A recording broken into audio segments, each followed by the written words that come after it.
airline Hey, what was that industry- intro? Hang on. Shortly after 9/11, everyone decided that the most rational response to the extremely unlikely event that their flight would get hijacked was to avoid air travel altogether. The airline industry found itself struggling for its very existence and started levying fees to help make up the cost. The fees are for everything from checked luggage to choosing to sit next to a family member you're traveling with. Yes, if you buy 2 or more tickets on certain airlines, you actually have to pay an extra fee to not be separated from your family. Looks like the terrorists aren't the only ones holding us hostage. Good But joke. as profits continue to rise and the airline industry recovers, these fees aren't going away. So I'd like to offer some new fees that I'd be happy to pay if the airline industry introduced them. Baby buffer zone. Oh, it sounds First good is to the baby me. buffer zone. I would pay extra to avoid sitting next to someone with a baby or small child. Airlines could screen passengers beforehand and display a sonic zone on seat selection maps that would charge extra based on your distance from the radius of I the will, baby's Jeff. audible range. I would pay a modest $10 to avoid sitting next to a baby, an extra $20 for 1 row away, and up to $30 to sit outside the audible radius altogether. Stow your baby fee. Ooh. On that note, I'd be happy to pay a fee Seems to reasonable. stow your baby. This wouldn't be a fee for me so much as a fee I would pay to have another passenger's baby forcibly removed from their arms and stowed in the overhead compartment. The compartments would include plenty of straw and fresh water for the baby to play with. Now I know what you're thinking, but Maddox, what if the baby still cries overhead? No problem, I've thought of everything. The fees would include a small tax to help pay for a non-lethal dose of nitrous oxide that would be continuously pumped into the overhead cabin to keep your baby docile and complacent throughout the flight. That seems like a Sickness good screening idea. fee. Next, I would be happy to pay to avoid sitting next to someone sick. Passengers would give a small blood sample at check-in that would be rapidly scanned for any pathogens before boarding the flight. This fee would include screening for Boy, sexual- how prescient was that? boy, did Maddox hit the nail on the head with that one. check-in that would be rapidly scanned for any pathogens before boarding the flight. This fee would include screening for sexually transmitted diseases, since attractive passengers like myself have a higher likelihood of in-flight fornication with another passenger or multiple stewardesses. Bad breath fee. I'd pay extra to not sit next to someone with bad breath. A modest $5 would start the bidding amongst fellow passengers to have a 1-seat buffer area between you and the halitotically challenged idiot who still hasn't learned that flossing is important.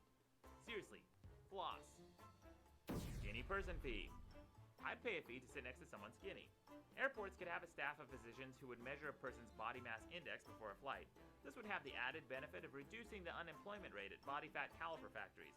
A small percentage of this fee could even be rewarded to skinny passengers as a thank you for not displacing every last molecule of space in the cabin with adipose tissue. Punch a Delta employee. I would gladly pay a fee to punch a Delta employee right in the face. It doesn't even have to be one of my choosing. Any Delta employee would do. I would get one solid hook to the eyes, cheeks, forehead, or mouth that I can redeem at any time within a 6-month window before or after the date of travel. And that includes no blackout dates.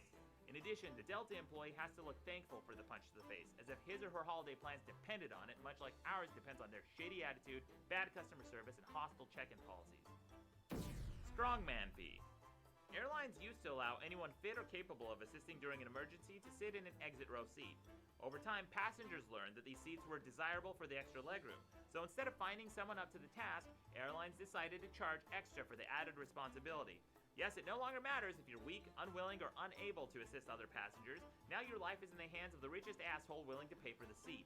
This fee I'd pay isn't so much a fee as an arm wrestling competition. Airlines should allow the seat dispute to go to anyone who challenges and defeats the occupant in an arm wrestling contest. Sounds fair to me. American Airlines spite fee.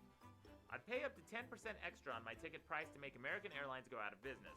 The extra money would go towards a fund that would exist solely to generate returns for the eventual financial collapse of American Airlines. Upon going bankrupt, every American Airlines passenger who's ever had to fly the carrier would receive a small ornament that they could hang during the holidays, so we can feel warm and celebrate knowing that no other passenger will ever have to deal with their cramped planes, abhorrent flight attendants, and unhelpful gate staff ever again. That's it for now. Until next time, I'm Maddox. How about that? That was an old school Maddox video. Damn, that was an old school one. That actually makes sense, right? Survival of the fittest. Yeah. You want someone who wins in an arm wrestling competition to sit next to the exit row so they can open the door with their fucking powerful arms. My arms. I could save lives. You know, Maddox actually, he told me he flew one time, and he actually made that argument with the flight attendant. He tried to get a free seat, a free exit row seat by saying that he was really strong. Didn't work.